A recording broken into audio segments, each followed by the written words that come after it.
That's okay. We were all right. We were almost didn't make it either. Oh. Yeah, we did.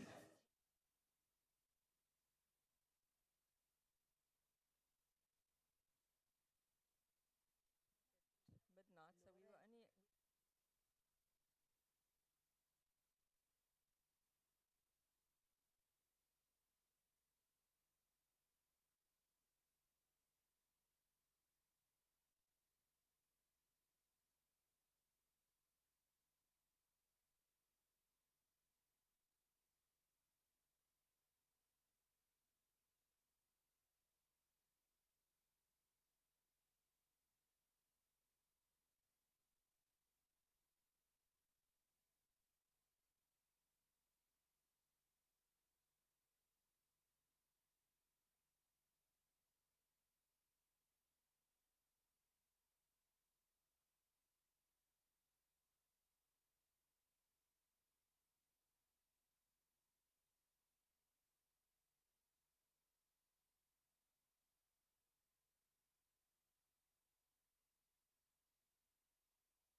I just want to check if this is fine, if the microphone is fine for online as well. It's working? Great. Good morning and welcome everyone to this session this afternoon. Oh, sorry. Good morning, good afternoon. On driving the just transition and economic diversification through green entrepreneurship to explore climate technologies in Mpumalanga and net zero compatible technologies in Mpumalanga province in South Africa. So welcome.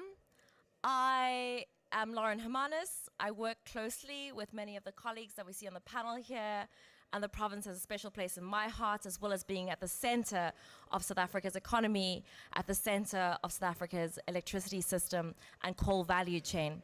So I'd like to say a warm welcome to everyone here, as well as offering up apologies from Mr. Nkosinati Nkonyane, who could not join us due to visa complications. He is the head of the Mpumalanga Green Cluster, which is an economic diversification agency. So we're sorry not to have him, but we will have a robust discussion nonetheless. Furthermore, I'd like to offer apologies from the Premier. However, we do have someone from the Office of the Premier here instead. So thank you very much for joining us as well. So I'd like to get right into the substance of today's presentation by inviting my colleague and friend, Ms. Duduzile Sibia, to come up and set the scene for us. Duduzile is the climate change coordinator, very busy in the field of just transition in Mpumalanga province, working across levels of government to really drive the just transition and its intersection with climate change risk as well. So, please.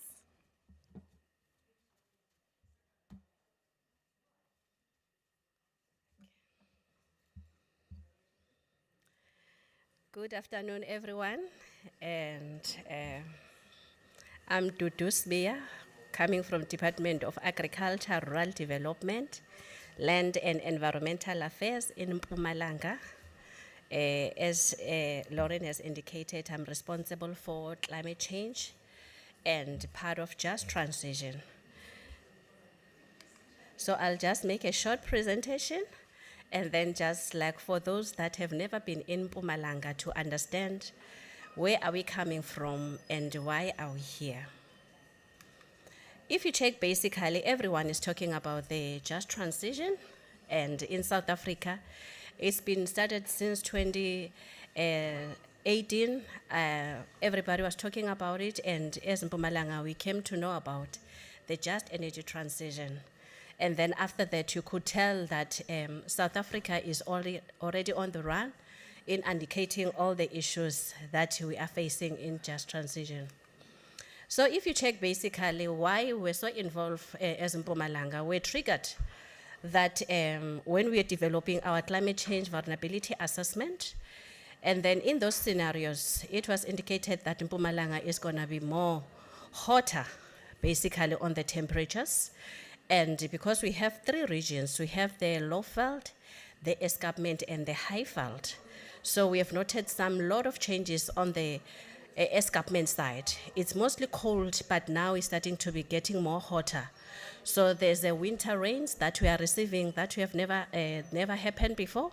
So these are the elements that we could tell that already we are at a high risks and we are vulnerable to climate change. So if you check basically on the milestones, there are a lot of platforms that have been developed. There are a lot of especially plans and strategies to sort of like come up to drive the part of just transition and at the same time looking at the climate change issues. And then internationally, I think everybody's aware that these are the actually policies, frameworks, platform that has been developed. But when it comes to Mpumalanga, directly we have the climate change mitigation strategy, adaptation strategy, and at the same time now we are developing the vulnerability Mpumalanga climate change just transition phase 1 that we have developed, and then we are ready for gazetting at the moment. And at the same time, we've established Mpumalanga Climate Change Forum and the Compact of Mayors and Administrators. And at the same time, we are working closely with the Office of the Premier. I think the panel is going to elaborate more on that one. And then, but if you look at the local level, you could tell that there's a limited sort of like a initiative that has been happening, meaning that these are the policy makers, they are the decision are the planners. So meaning that more emphasis it needs to be put on a local level so that community can benefit on that side because they are offering the service delivery and at the same time they are driving the economy at locally that impact the community.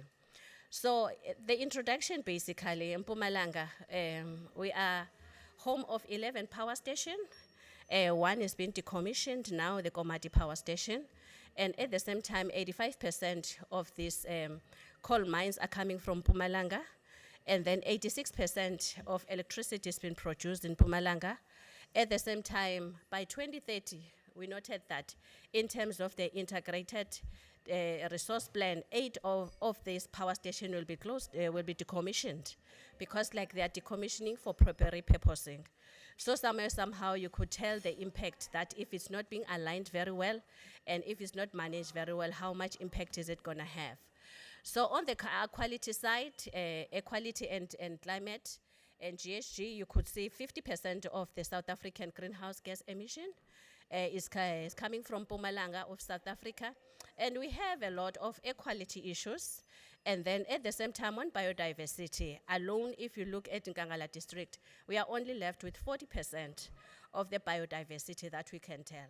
The 60%, all of it is already sort of like destroyed. But we have to find a mechanism on how to resuscitate that one. And then we are highly dependent on coal and energy because more than anything, more than 40-something% of our GDP is dependent on that, especially at Nkangala district. And we have a high level of unemployment. So if you check basically Mpumalanga population, this is the population for 2022 Stats SA. But if you zoom basically from Mpumalanga, we have 3 districts. And those districts, most of the time you could tell that currently when we're looking at the Youth Explorer that has been developed by AFD and the University of Cape Town, 41% of people in Mpumalanga are employed. We are still only have decommissioned 1 power station. So if we decommission the other one, you could tell how much impact it's gonna have by 2030.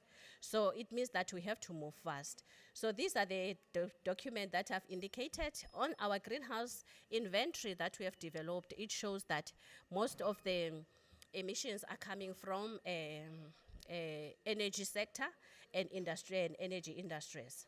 So basically, if you can check on all these ones, the Mpumalanga climate risks, as I've indicated that this is the list of the decommissioning dates of the power station. You could tell that already Grootvlei was supposed to be decommissioned on 2018, and at the same time, 2019, it's where Komati is being decommissioned in 2022. And then you could tell that most of the time is the planning that we have to do. So these are the drivers of energy transition, But most of the time, because we are highly impacted, and if you check basically on the equality side, most of the people are really impacted by that. Definitely we have to transition because we are just seeing the impact that is happening. And the shifting of that, we have to make sure that it includes most of the people, because human element are the most key when we are transitioning, that we don't leave them behind. And at the same time, you just check Mpumalanga sectors, that mostly these are the sectors that we have to look into it if we really want to reduce the greenhouse gas emissions.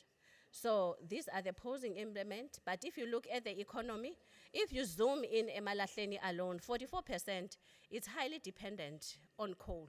So meaning that we look at the whole value chain. And at the same time, if you're still looking at that, you have to understand that there are other sectors that have been established, like the illegal sort of like mining that is taking place, that has already employed several people. So as we are transitioning, we have not have to look at the power station only, but we have to ensure that we look at the whole value chain of the coal sector. And then if you check again on the employment and vulnerability, let me go back on a little bit. On the employment, I don't know why it's not appearing, but the 29% is coming from Emalahleni itself. Would you kindly assist me, Mpumalanga?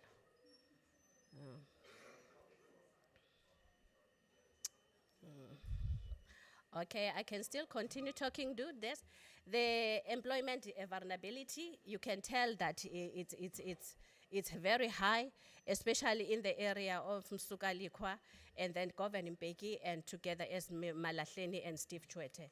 And then what we really want to do, basically, we want a sustainable approach as Mpumalanga. Because more than anything, we are rich in biodiversity that still need to be protected. But at the same time, we have to drive our economy, and at the same time, making sure that we are increasing our economy. And with the Just Transition Phase 1 plan, and then what we are looking at, basically, we are looking to ensure that there's an economic diversification and there is others. I think the panel will expand it more, but I just wanted to set the scene to say this is what we have already done in Mpumalanga. And with the technology, I'm not quite sure with the screen, they are showing numbers. It means that they are converted everything. But you could tell that we are looking at all climate technologies to make sure that whatever we do, it come a reflection of the job creation that we really need on that one. So these are the sort of concerns that we are receiving, and what is it that we still need to do. And I think the panel, I was just setting the scene to indicate that, do you know Mpumalanga? And we are here today just to present our story as Mpumalanga, to say this is what is happening in our province, in South Africa, and then in Mpumalanga, and then in our district. Thank you so much, Lauren. Thank you very much. Great. Mpumalanga province brings home the reality of the double burden of climate change risk and transition risk for South Africa, and for the global South. And in that context, in that incredibly challenging context, it is the opportunity space for economic diversification, both the promise, the progress, and the reality thereof, that will be the focus of our discussion this morning. So, I am Lauren Hermanis. I am a founding director of Southern Transitions, which is a think tank in the space of exactly this, transitions in the context of the global South. And I would like to introduce this morning, we have with us political leadership from the province of Mpumalanga. We have Ms. Busisiwe Shiba. She is a member of the Executive Council for Mpumalanga Department of Agriculture, Rural Development, Land and Environmental Affairs, so a large and important portfolio that you have there. Thank you very much for joining us this morning. We also have Ms. Amali Rushka, who is here joining us from the Office of the Premier, where she's the head for Just Transition. Thank you very much. We also have Ms. Vivian Petler. Thank you very much for coming and joining us this morning. She is from an organization called Ndalo Inclusive, and she'll tell me a bit more about the work they do in the space of green entrepreneurship. And then we also have Mr. Anthony Dane, who is the founding director of Southern Transitions, as well as a founding member of Just Transition Lab, which is a live space of experimentation in the space of economic diversification, and he'll tell you a bit more about that. So what I'd like to do this morning is I'm going to direct a question to each of you. When I do direct a question to you, please also just start by explaining how your work fits into, of course you are excused, MEC, how your work fits into the mechanics of a just transition for the province. So, MEC, I'd like to start with you. And my question to you is really, in your view, what is the readiness for transition in Mpumalanga province?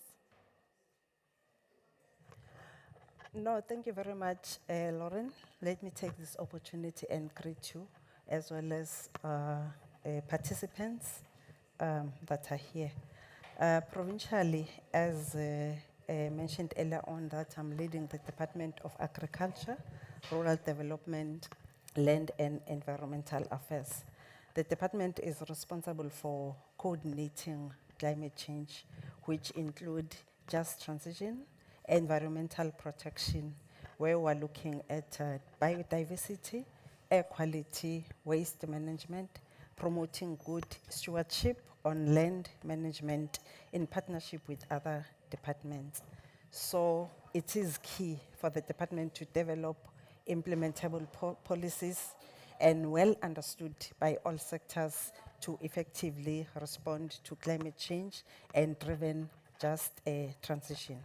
To prepare for policy readiness locally and provincial, we have to start with capacity building and awareness to enable them to plan and decide better. Currently, the department, in partnership with other stakeholders, are continuously conducting to district, municipality, and provincial sector departments trainings and workshops. We also review existing sector departments' plan and policies to ensure mainstreaming of climate change and just transition components, and also alignment of cross-cutting mandates for impactful results and outcome benefiting their communities. Lauren, if all sectors are on board with understanding the current reality, surely developing implementable policies and plans will be achieved. It took a while for provincial and local government sectors to understand the climate change risks and vulnerability of climate change impacts. Now, faced with transition risks, it is a double blow to build climate resilience, society, and economy at that state. Currently, we have to respond to the climate and transition risk and vulnerability, while developing the regional economy.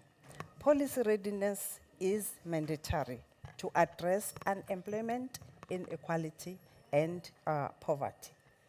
Started looking at enabling policies to unpack the risks, impact, effect, and benefit aligned with climate technologies. All decision makers, policy developers, and implementers have to speak in one voice to avoid delays on emerging projects implementation. Currently, the application needs to acquire more than 13 permits, licenses, and other authorization for renewable energy solutions. We therefore need to align all the policies. It is a noted challenge. Discussions are stated to identify the gaps without compromising the value of community and environment. Transition has already started. We have to transit justly and fairly together. Thank you very much. Thank you very much. So, for me, something that stood out in that response was implementable policies. So we know that making policy is one challenge, and then implementing that policy is quite another, but essential to success. So Amali, my question to you is, given the scaffolding that we were just introduced to, and the context that Duduzile outlined for us, what broadly are the opportunities for just transition and economic diversification specifically as a lever for that just transition in your province? Thank you so much. You almost read my mind. I think, and I want to try and keep it very simple and far more impactful at this stage. In terms of diversification, 25% carbon comes from our province, so and of our national determined contribution. So we have a big burden as a province. And also if we are to transition from coal and power, and we obviously know power in South Africa is currently shifting into other provinces.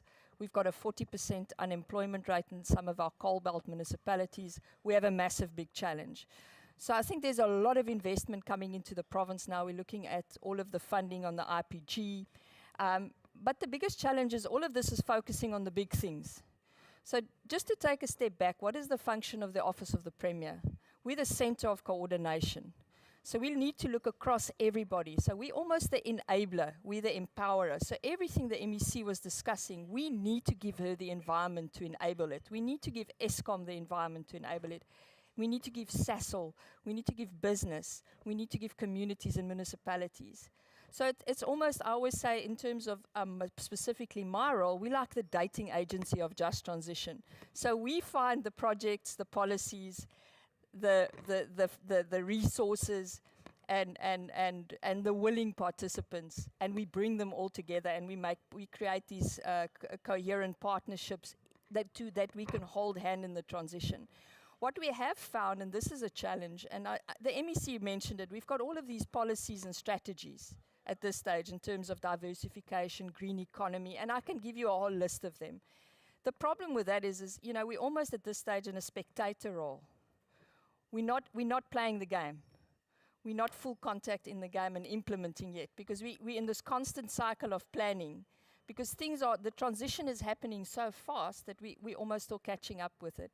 So in terms of diversification, the province recently went through a study, and we're in partnerships with the World Bank, African Development Bank, and a number of developmental agencies in terms of how do we take all of these policies and coherently combine them into one framework, so that we actually have one singular roadmap for the province, and all of these beautiful policies, and then obviously then matching them to resources.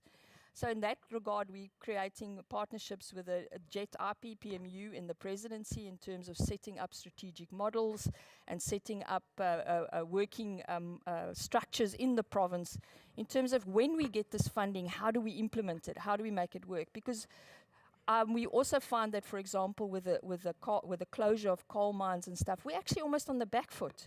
We should have started transitioning 4 or 5 years ago, but because we're caught in this planning thing, to take that first step is very difficult.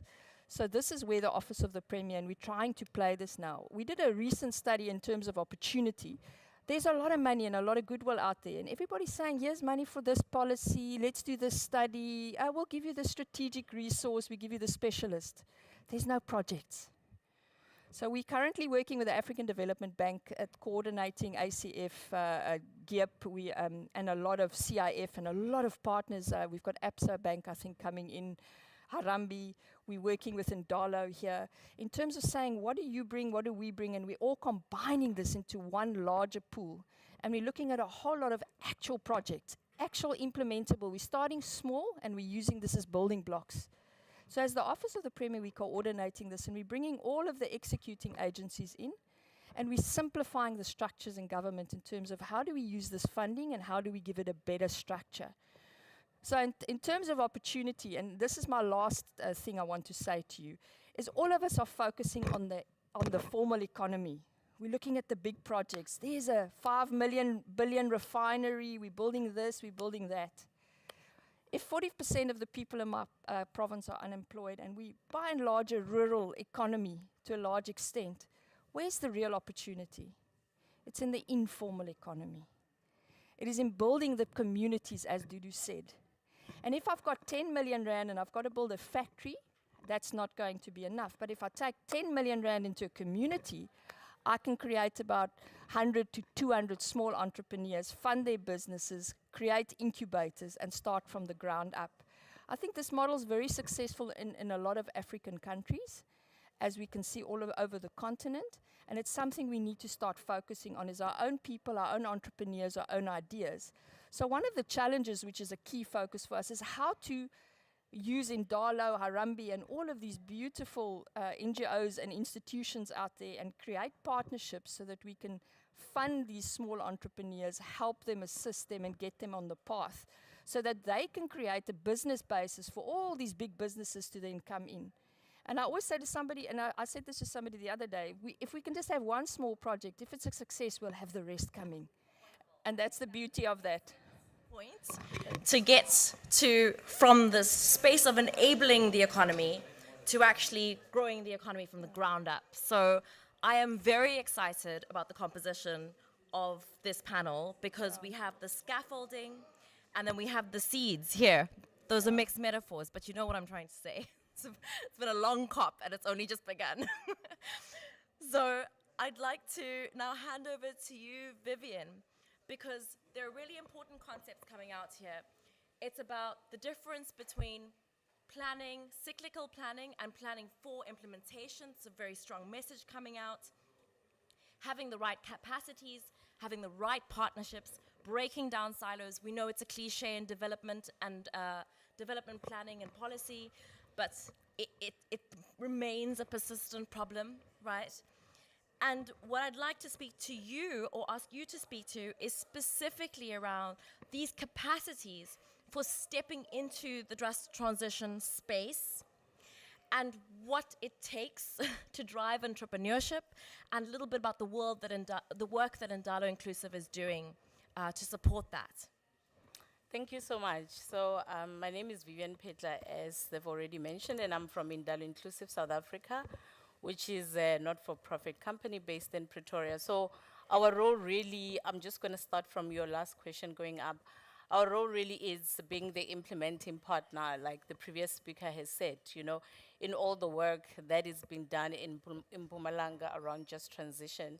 And I mean, we began to do this work around about 2020 when we ran an enterprise development support program that was supported by the European Commission and also GIZ. And that's when we started to identify some small enterprises or entrepreneurs based in mainly Mpumalanga and Limpopo, and we began to really do the program then. And what we really, you know, picked up working with those enterprises, like you were asking about challenges, is that they were not yet in a space where they understood what is just transition. So it took some education, you know, awareness programs to actually get to that point where they can understand what are some of the indicators that we're actually looking for when we're talking about just transition. And it's really been a program that has been growing, you know, since then, just coming now to the work that we're doing in Grootfontein around social dialogues and awareness with communities there. And it's really more co-creation than us saying, this is what you should do, but we want to hear from the communities there, what is it that they want to do as we transition to a low carbon economy. So I think the work that would contribute to implementable policies is exactly what we're actually doing in the Grootfontein and Dipaliseng areas with those communities there. And the other part of our work obviously lies on enterprise development support, which is our core, and we really work across all sectors, energy being a big one, water being a big one, agriculture being a big one, and they all come together if you look at the nexus, because the other one fits from the other, you know. You need actually water, even if you are an energy enterprise, you need agriculture. You need water as an agriculture enterprise. So that nexus has been working well, even with the enterprises that we've been supporting, most especially in Mpumalanga, because the work we're doing is focused in that area. We have examples of enterprises there that are doing agriculture, that are doing water purification because of just the quality of water due to the mining activities that is taking place. So those are some of the interventions that we're actually looking at as an organization. And it doesn't even end there. We've now begun some work, also still supported by GIZ. It's focusing on the coal value chain specifically, Sistudu has actually mentioned those municipalities like Msugalegwa, Emalahleni, Govenbeki, that we actually running now a scale-up project, just taking lessons from the first program that we did in 2020. We're now moving into the second phase and see how can we use entrepreneurship, as a tool that can actually help us as we transition. I mean, there are other things that have been happening, but if you look at communities, there is, like you've mentioned, rural communities, townships, there are many opportunities there for grassroots innovations that we can use also as we transition. So basically, that's the work that we're doing as Indalo briefly. Yeah, I don't want to go on Fabulous. and on. Great. Thank you very much. So, what a perfect springboard, because we have an entrepreneur on the panel. So we'll hear about some of these opportunities and challenges, exactly what you're speaking about. So throughout this conversation, there's a very important emerging picture of the need for multiple scales of intervention. So we often think either very, very big, or we think of sort of almost survivalist activities. But that missing middle, which is almost most of the economy, which goes all the way from entrepreneurs, SMMEs, through to scalable companies that may well one day become large and part of big industrial value chains, is often not considered, and it's missing from how we're thinking about this challenge of transition, not just in South Africa. It's not a uniquely South African problem. So, Anthony, I would like you to tell us a little bit about the work that you're doing. I'd like you to contextualize that for us within the context of the coal value chain that Vivian has just introduced for us, and to speak a little bit about what it means to work in that middle space between very small and very large in the context of deep and multiple uncertainties. Great, thanks, Lauren. Yeah, so I'm part of a lab called the Just Transition Lab, and we are those entrepreneurs that are being discussed. We are trying to come with real projects, which is being called for. And we started as a project, so I think maybe I'll give you a little bit more information on kind of how we've evolved into a lab and what we're trying to do, and then I think it'll help answer that question, Lawrence. So we started a project, and when I say we, there's two parts to the team that started this. So half of the team, and Lauren's actually included in this team, comes from the policy space. We've been very involved in just transition policy and decarbonization, climate change work for governments, corporates, in that kind of talking space. But then we linked up with a local miner who happens to be my brother. So my whole career I've been in climate change, my brother's in coal. So you can imagine some interesting Christmas conversations. But he's very invested. He's a contract coal mining company, Blue Mining, based in Mpumalanga. And one of the mines that they have operational control over is called Fazando South, in the areas that we're describing. It's an active underground coal mine. And he was particularly interested in, what's going to happen to his workers, how's he getting on, what does this just transition mean for him as a business? But also really interested in the opportunities that it presents. He's a businessman. He's part of a private equity business. They're interested in the opportunities. They're saying, we see this transition to net zero. We see all these net zero related value chains, and we want in on that. So we partnered up and we said, look, we want to bring the entrepreneurial spirit into the space to try and unlock opportunities. We want to start with this particular space because we had the space. And so we started with a project that said, all right, how can we repurpose coal mines? Can we contribute to a model for repurposing coal mines? And initially, we wanted to focus particularly on this question of economic diversification. So what can we grow? What can we build? What can we make? What can we sell? And to explore it in a really concrete way, to say, let's engage with the off-takers. Let's try and find out who we would actually sell our product to. What it's actually going to cost. What is the price point? At the end of the day, what can we do?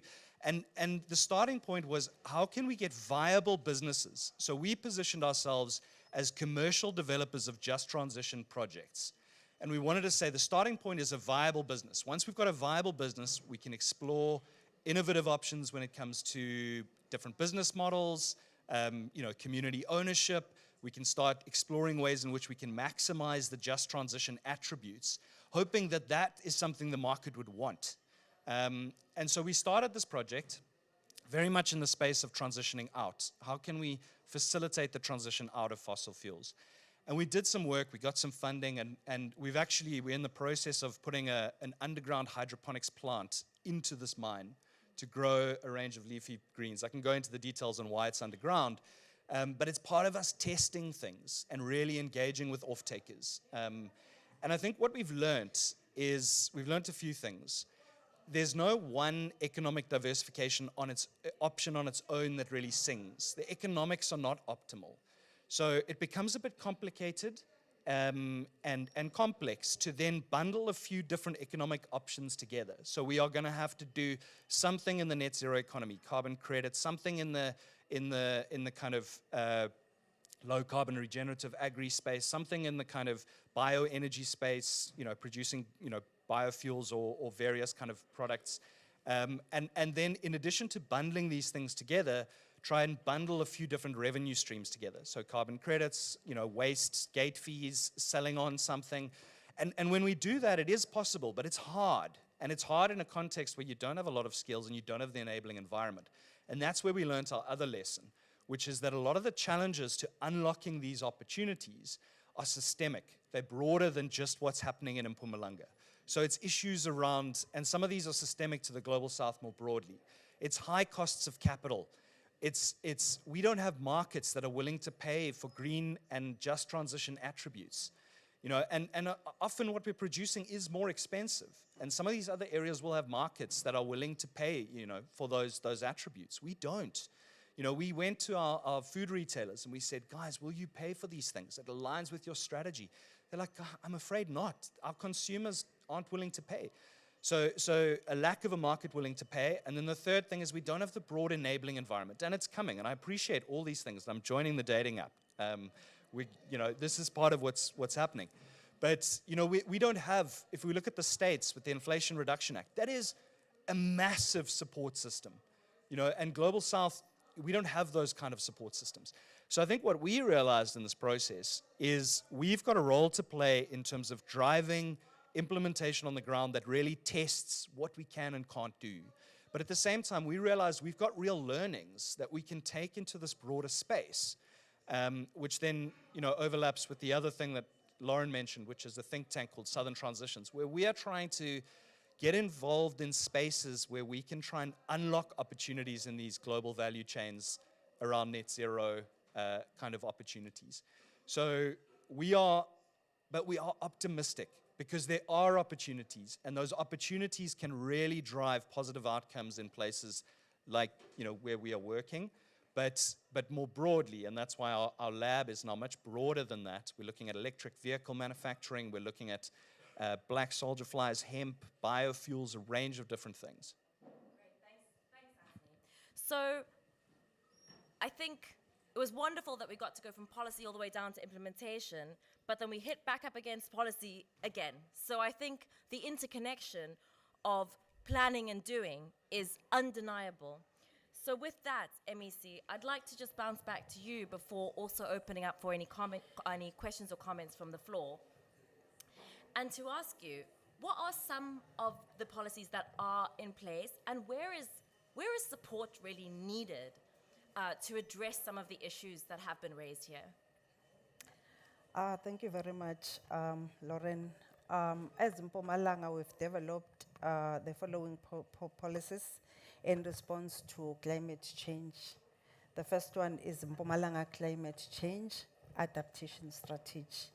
That is that framework developed to understand the climate risks and vulnerabilities, which will assist in developing, adapting capacity and measure to reduce the climate impacts and effect. The second one is Mpumalanga Climate Change Mitigating Strategy. That is the framework to reduce emissions and contribute to realizing South Africa's international commitments to mitigating climate change by developing best value sustainable solutions within a growing green economy in a holistic and integrated approach to social justice, economic development, and environmental protection. Another one is Mpumalanga Climate Change Information System to upload and track all climate change and just transition projects. Is part of overarching project called RSA EU Knowledge Exchange on Climate Change. It is designed to enhance government's ability to track climate change progress on governance.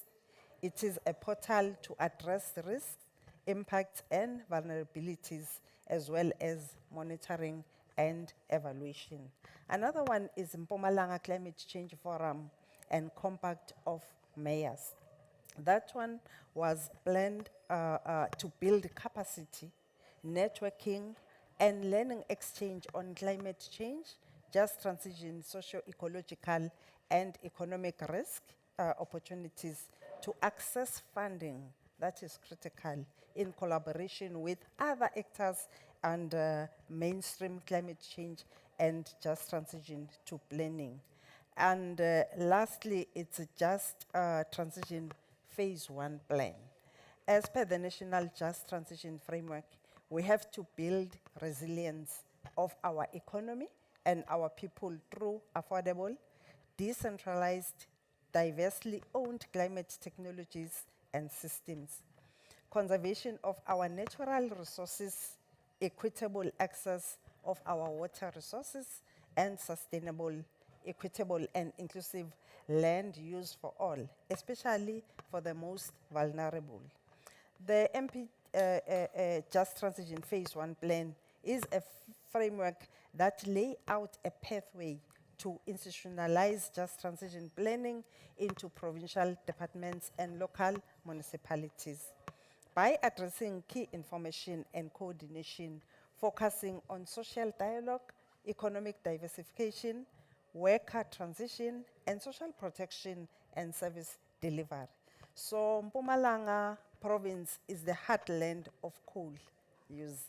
Energy transition dynamics and global climate action will result in socio-economic impacts in the province, regardless of South Africa's own level of climate ambition. Just Transition Plan is about transforming the Mpumalanga economy into one that is sustainable and inclusive for all. We understand that it should be people-centered social and economic transformation that creates inclusive, sustainable economics and societies that achieve social, economic, and environmental goals. So transforming the Mpumalanga economy into one that is sustainable and inclusive for all can be achieved through promoting provincial economic diversification to make Mpumalanga more robust and resilient to future trends, and protecting workers, local communities, and municipalities that depend on the current structure of the economy to transition, and ensuring that food, housing, water and sanitation, and energy needs of people are met in a sustainable way, and addressing economic dependency and the challenges associated with coal use and phase out of coal in future. Addressing the environmental legacy, addressing the land and water constraints that impact sustainable livelihoods, addressing the air pollution to improve human health to effectively participate in the economy. So the Just Transition Phase 1 plan highlighted the following focal areas. The first one is governance and social dialogue across cutting issues. And looking for further to unpack in phase 2 and phase 3 of the plans with implementation plan, we'll be talking about protecting livelihoods and creating decent work, economic diversification, as Amado was talking about, social protection and service delivery, environmental regeneration and protection. So the support that we are needed as Mpumalanga is the plans and pilot project that could be developed and implemented simultaneously as lesson learned, and that limited capacity with climate change and just transition expertise at a local level, strengthen capability and mentorship for decision makers, planners, and implementers really will be highly appreciated. Thank you very much. Thank you very much. So, real work on the ground is needed. And as you mentioned, sticking with this idea of a dating app, there's no romance without finance. So, I think this is an urgent message that needs to be sung out throughout COP. Tell everybody, South Africa, Africa, the whole global South needs money to transition. We cannot get away from that fact. Access to different kinds of capital. And on that thought, perhaps if there are any questions from the floor or anything online as well. I can't see. Yes, please. Please introduce yourself and then go ahead with your question. Thanks. Is it on? It is on. Yeah. Jared Mudley from the JET-PMU. So, within the JET implementation plan is a specific focus on Mpumalanga, and rightfully so. And before my question, I just want to say I think Mpumalanga has the potential to be the beacon globally for just energy transition. With that being said, I feel like the topic is quite polarized right now. So it's almost like fossil fuels versus renewable. And what steps do you feel we need to take in the short to medium term to start addressing that so we can move forward with a unified vision? And that can be directed to any of the panelists. Great, Thanks. Thank you very much. I'm going to start with you, Amali, and then I'm going to say Vivian and Anthony, one very quick response, but Amali, I'd like to start with you, and then we'll wrap up. I think quickly, just to say, Jared and I've also been working together a lot, so he's almost ambushed me here. What we want to set up in the province, and now my dating app, you don't have to pay $2 to view the messages or the pictures. What we want to say in terms of the dating app is what we're also looking at is setting up a financing platform through the Mpumalanga Green Cluster Agency. And I'm not just talking about big projects, we're talking about little projects. So that you can put your business plan there, your project plan, we help you develop it, and that's also what Indalo is doing more on a ground level, and we've got the presidency doing it for us on a higher level, and we've got a lot of agencies coming in now assisting. Because once we have the plan, we can get the funding and we can start implementing. But I think what we want to say, and thank you for the presidency for this, and they really assisted in helping us put the province in the implementation plan. What I really also want to say is we've got to focus so much on jobs. So we say, here's 100 million, we're creating 1,000 jobs. The real secret is if we want to shift away from coal and all these big businesses, we need to look at livelihoods. Let's enable people to create their own jobs. Let's say if I've got 100 million, I can create 1,000 jobs. If I have 100 million, I can create 100,000 livelihoods. So let's see how far we can take, because we need to do more with less. And that is what the transition is all about. And it's not going to change in future. So we need to start getting on this trajectory of where do we do more with less. So the more people we can empower to have sustainable livelihoods, this whole economy is going to start to run. And one of the things I want to say to you, and this is where, for me, what is important we need to take out here. For example, solar panels. We import them, let's say 1,500 Rand a panel. Now somebody's saying, yeah, we can make them in South Africa for 2,000 Rand. People are not buying them. They're too expensive. So I say to them, take a step back. If I buy that panel from wherever, I'm 1,500 Rands leaving this country. I'm not talking about the job it creates when they install it. If I manufacture that panel here, I'm importing 300 Rands worth of material that goes out the country, but the other 1,700 stays here. It goes into people's pockets and we start growing and spinning the economy. So see the bigger picture. Don't see just 1,500 Rand. Just see that premium we're paying is actually not 500 Rand, it's actually 1,700 Rand more into the economy of this country. So those are almost what I want to say. And the other thing I think we need to focus on is we are so focused on skills and retraining people and reskilling them, is that, and we're not creating the concurrent jobs. So our unemployment is actually growing because more people are getting educated and entering the market. And we can see that especially in our young people. And that is something I think we need to focus on. And that's where all of these entrepreneur platforms and these beautiful ideas are beautiful. And we must give these young people and these people with all the ideas, old, young, male, female, everybody, we must give them an opportunity to say, give us your plan and here's your funding. And this is where our real challenge is currently sitting. So as the province, we're busy wanting to put that in with the presidency. We've got the PCC, we've got Indala, we've got a number of guys coming in and saying, and everybody's interested. So the secret is holding hands and integrating all of this. Thank you. Thank you, Amali. So I'm actually going to mix things up. Vivian and Anthony, to get really real, I would like you instead to say, what do you need to succeed? What do you need to drive entrepreneurship? What do you need to succeed as an entrepreneur? But I'm only going to give you 45 seconds, assuming you're going to run over and do a minute. So go for it. Sure. So what do we need? I think it always boils down to resources. I can say that the people on the ground, you spoke about livelihoods. There are great entrepreneurs on the ground, and you find them in the rural communities and in townships. But what we need is resources.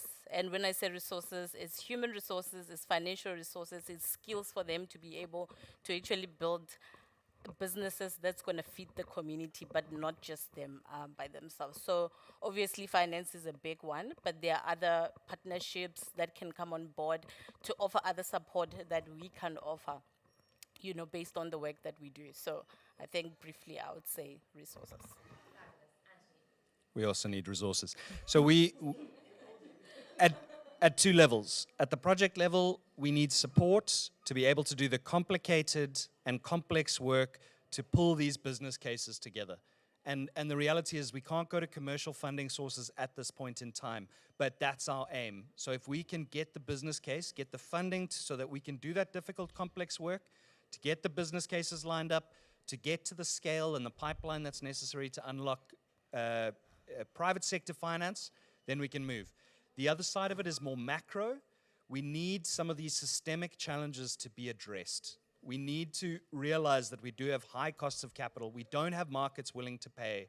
We need to create markets for our products. We need African, we need global South buyers to pool together and to help us to come up with offtake agreements that we can take to the bank, and we can say, look, we can sell these green and just transition attribute heavy products, then we can unlock that kind of funding. And I just want to add one quick thing in response to the question. In terms of this frustration between these two, I don't disagree with it, but I think a framing that's quite nice that helped us is there's the transition out, and out of fossil fuels, and how do we have a just transition out of fossil fuels? And we're not transitioning out of fossil fuels because of renewables. It's for other reasons. But renewables are important in terms of the transition into the opportunity areas and the value chains where there are new jobs and growing opportunities that we can harness. And if we can maybe think about those two different areas, perhaps there'll be less conflict. But it'll only really happen if we can really unlock opportunities in the transition in space. Thank you very much. That was more than 45 seconds. So Mpumalanga's story of economic diversification is Mpumalanga's story. It is South Africa's story. It is an African story. And it is a story of the global South. It is an emblematic story. And I quite agree with you that if we can't do it, it's not just us who can't do it, right? There are constraints on the transition and economic diversification and real opportunities for the global South at large. So there is reason for optimism, and there is also really reason for galvanizing action and really supporting the province from the policy level down to implementation. And on that note, I would like to thank you, MEC, for flying in, for joining us fresh off the plane. I don't know how you did it. Thank you very much. Amali, I think the same. And to Vivian and Anthony, thank you very much for bringing us your real stories. And I hope that those will be taken far and wide and discussed throughout the COP so that these things don't just remain as policies and plans and ideas, but we start to get real about what this transition means. Thank you. Thank you for your time.